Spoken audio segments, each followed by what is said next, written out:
Okay, so I'm just going to go do a basic overview of a basic offensive rugby system 1331.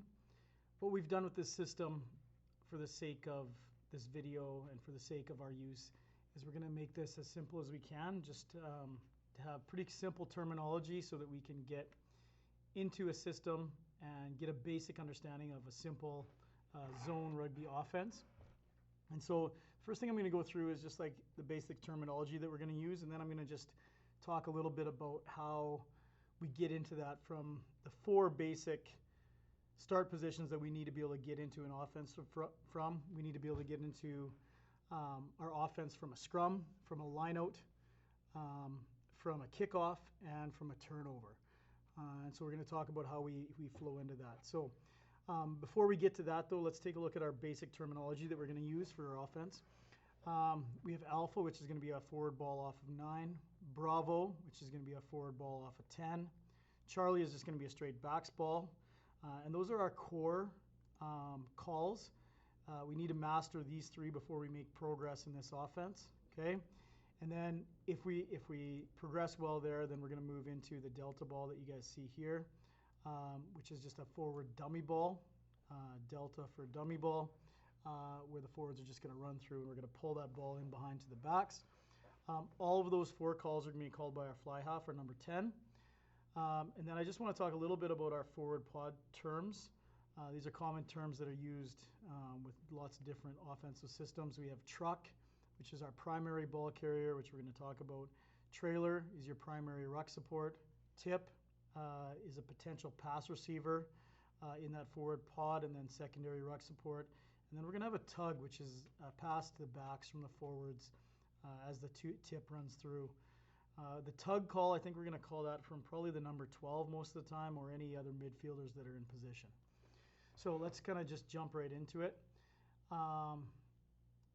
So let's kind of look from a scrum scenario. So from a scrum, obviously we feed the scrum on the left-hand side here. The ball would come out, okay?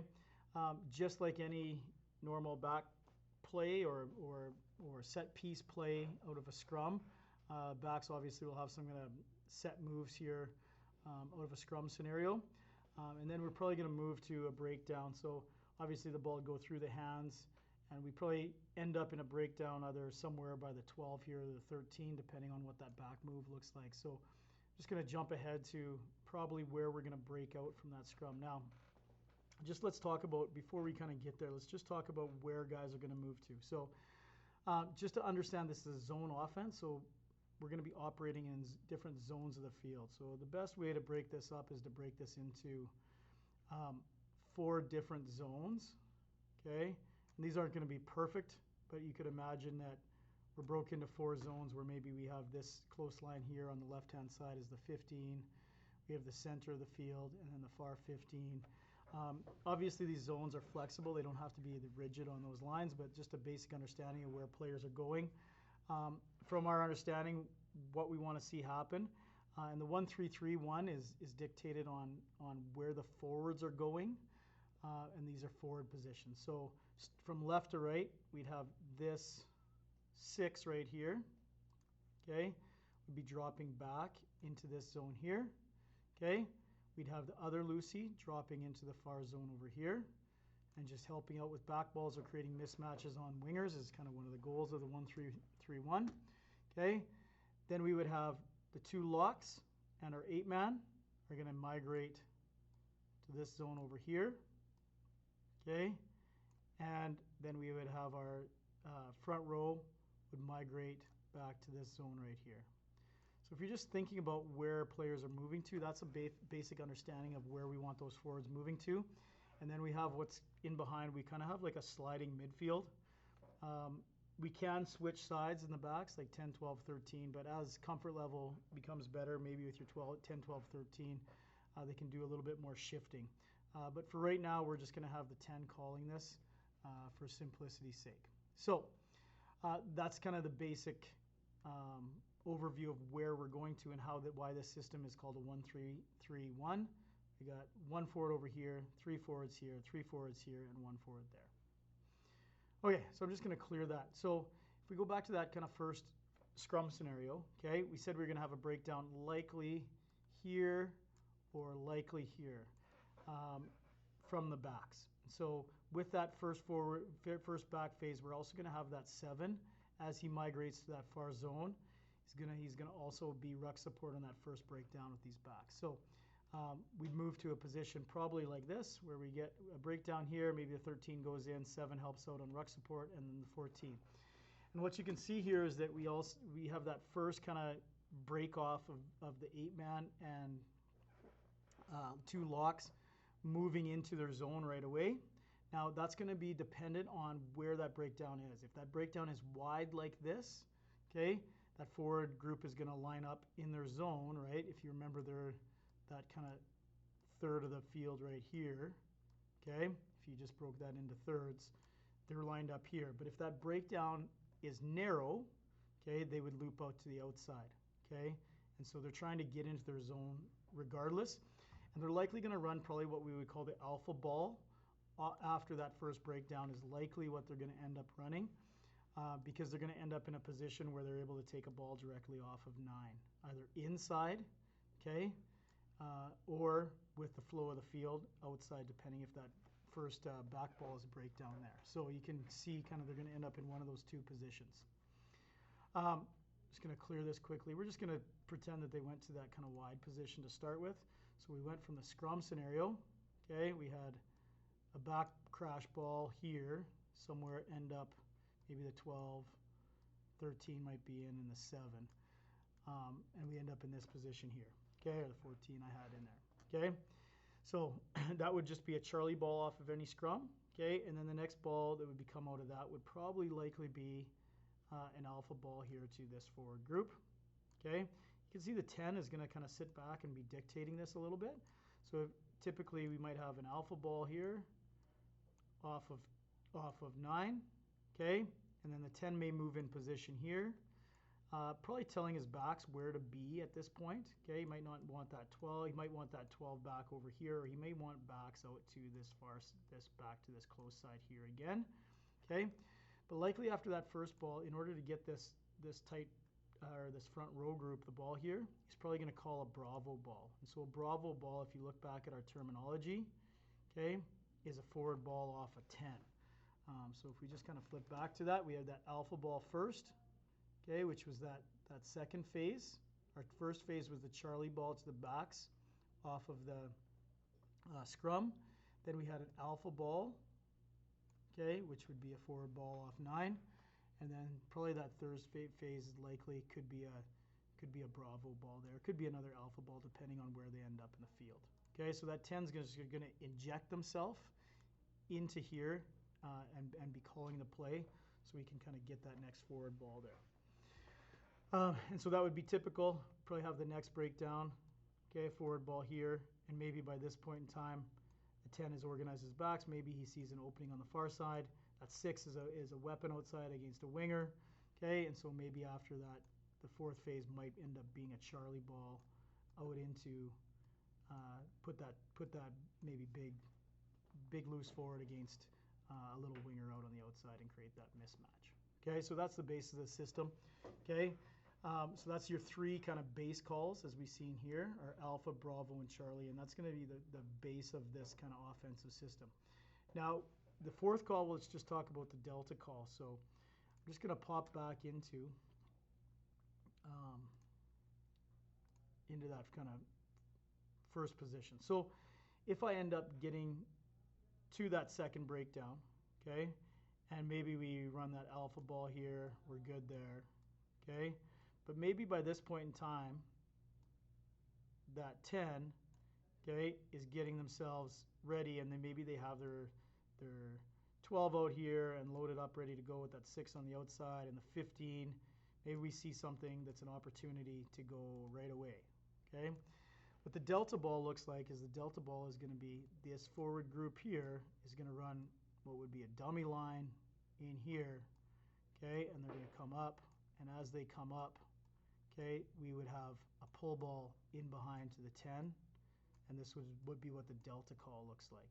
So the Delta call then would be a back ball out in behind the forward. So So the forwards in essence are running really a blocker line there, creating a little bit of congestion here so that that defensive line can't come forward as easily with line speed, and then we can move the ball in behind to the backs.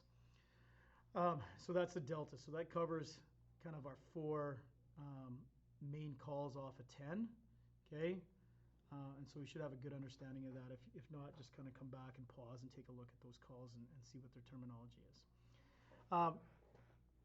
So I think that before I kind of get into talking about the pod positions and understanding of our pod positions, I think what I'm going to do is kind of show how we get into the same offense from a couple of our other sets. Okay, so I said we needed to be able to get into this from a scrum. We also need to be able to get into this from a lineout. So let me just kind of talk about that. So I'm just going to clear this for a second. So if we go back, I'm just going to go from like a 4-man lineout to start. So in a 4-man lineout, we would have a situation where we have a hooker here. Okay, we have a boosting group of forwards, and the numbers don't really matter that much here. Okay, and then we have a 7 here. So very similar to that scrum, what we're going to probably see is, and we're going to try and stick with a back ball from the start of this for right now, and we would once again see a breakdown in the backs here. Now our numbers are going to be a little bit different, right? We're still going to get 7 to come help out with that first breakdown, wherever that be, inside or outside. We know that it's probably going to be one of these 2 positions right here. It's probably where that breakdown is likely going to occur. It doesn't matter which one, that 7 is going to help out with that first breakdown, and then they're going to migrate out into their zone, which is going to be out here. Okay? But as we move to that kind of second breakdown, what we're going to do is this group here, whatever forward group that ends up being, they're going to migrate to the next breakdown. Same thing as we did before. They're going to figure out, well, where is this breakdown? And they're going to either take, if it's narrow, like in that first position there, they're going to go on the inside. And if it's outside, they're going to go here. And it's probably going to be an alpha ball, is likely going to be that second one. And then you have your boosting group is going to migrate back into that pod position, so that we end up in that kind of similar position that we talked about earlier, where we end up having that the 1, 3, 3, and then our 7 will eventually move out to that other position here. Okay, so hopefully that makes sense. It's just a slightly different, obviously, instead of the winger being out there, this time the hooker is going to drop back, 7's going to be wide here. The pod situation is going to look like this group here is going to be here in one forward pod, and then this group here is going to migrate into that other forward pod. Okay, and then we still have that split of the field, 1, 3, 3, 1, that we're looking to get into. Okay, hopefully that's fairly clear. If we do a full line out, let's just kind of briefly chat about that. So if we ended up in a full line out scenario, where we had a full line out, I'm a little bit cramped for space here with this numbering system here, but same kind of thing. Okay, what we're going to designate, and I don't think I need to draw this out, is basically the 2 stays in that 1 position. They're the 1. This is going to be the close 3. Okay, this is going to end up being the far 3, and this is going to end up being the 1 after that back phase. Okay, so after that first phase, we got the 7 migrating out. Okay, this group is migrating to here. This group is going to migrate to here, and then this the hooker is going to kind of stay home on that far channel. So I think we kind of have an idea of how to get there from that full line out as well. So it's fairly straightforward. When it comes to a kickoff and a turnover, okay, so just kind of quickly hit the wrong button. Quickly here, same kind of thing. What we're going to do is we're kind of going to try to strategically place our 6 here, strategically place our 7 here. Okay, and so when that kickoff comes, and maybe put probably our front row pod, kind of strategically place 3, 2, and 1 here on that receiving end over here. So when we receive the ball over here, hopefully we can get that first group of forwards, okay, hitting that first ruck, and then they're migrated there. The 6 is already on the outside there. Okay, we could see that next group of forwards migrating back as the 9 comes in to play that ball. maybe we're going forward depending if we break the gain line or not. But they're migrating back to that second position, so they're going to end up on this third. Maybe they end up here, and your 10 migrates in and gives them a bravo ball off that kind of second one. And then we have our 7 migrating outside. So easy to get into from a kickoff as well. And then this would be the same kind of thing getting into this offense from a defensive set. So if we were in a big defensive line here, like the blue team is in this circumstance, okay, we're set up on defense and we turn the ball over. We just crash up maybe an alpha ball first and then start migrating into our pod setup right here. Just trying to kind of get to where we are. So eventually we would get back into the setup where we have the forwards in their zones. And obviously, wherever that may be, the ball at that time, after a turnover, the back's in behind. Okay, haven't spent a lot of time talking about the backs, but one of the benefits of a 1-3-3-1 system is that our backs can slide around in behind here. 10 can call backs right or left, and it's an offense where it becomes very difficult for the other midfield to keep an eye on and mark the midfield here. So as they can kind of slide in around the back and look for that opportunity for that Charlie or that Delta ball, and hopefully run a couple alphas or an alpha and a Bravo, and then hopefully get a Charlie or a Delta ball and get those backs rolling on the outside. And generally that's where because you have your forwards kind of sitting in the middle of the field in this offense, generally you're going to get an attack with your backs on the outside that's going to be successful, and then on that outside attack you're also going to have an extra loose forward who's hopefully a bigger ball runner, or if it's the case out of a line out, it's going to be a hooker, which could be a big ball runner on a winger that we want to expose. Okay, so that's the base of kind of our offensive calls and how to get into our offense from those different positions. I just want to talk about the terminology that you see in the Word document here for our forward pod terms, and they all start with T. We have 4 T's. Okay, so we have truck, which is the primary ball carrier in our forward pod. Trailer, which is primary ruck support. I'll talk about what that is. Tip, trailers are going to be on the inside, and tip is going to be just slightly to the outside of our kind of forward pod. So and tug is going to be a pass back to the forwards. So I'm going to kind of take a look at how that plays out as we go back here. So just clear this for a second. So let's go into that kind of second position. So if we're looking at the ball coming from 9 here, we would have the truck, and when we talk about our forward pods, is we have the truck being here. Okay, they're the primary ball carrier off of either 9 or off of 10, depending on if it's an alpha or a bravo. Inside to your truck, okay, is going to be our trailer, and they're going to be primary ruck support. And then we have our tip here, which could, as we go into contact up here with whoever that defender is, if we see that a gap is created here, the tip is just going to be that little pass here so we can shoot through that gap. Okay, so that's a short pass that we have as an option. Beyond that, okay, we're going to have a call that is, and your 10 might be in here and your 12 might be in the back here, just kind of trying to line this up a little better for what we want. We may have a situation where we have the 12 out here and maybe the 11 and the 6, sure, we might not have everyone in the breakdown yet. But say that we run that first one and we're coming out of here and we have a Bravo ball on. Okay, so a Bravo ball might be over here.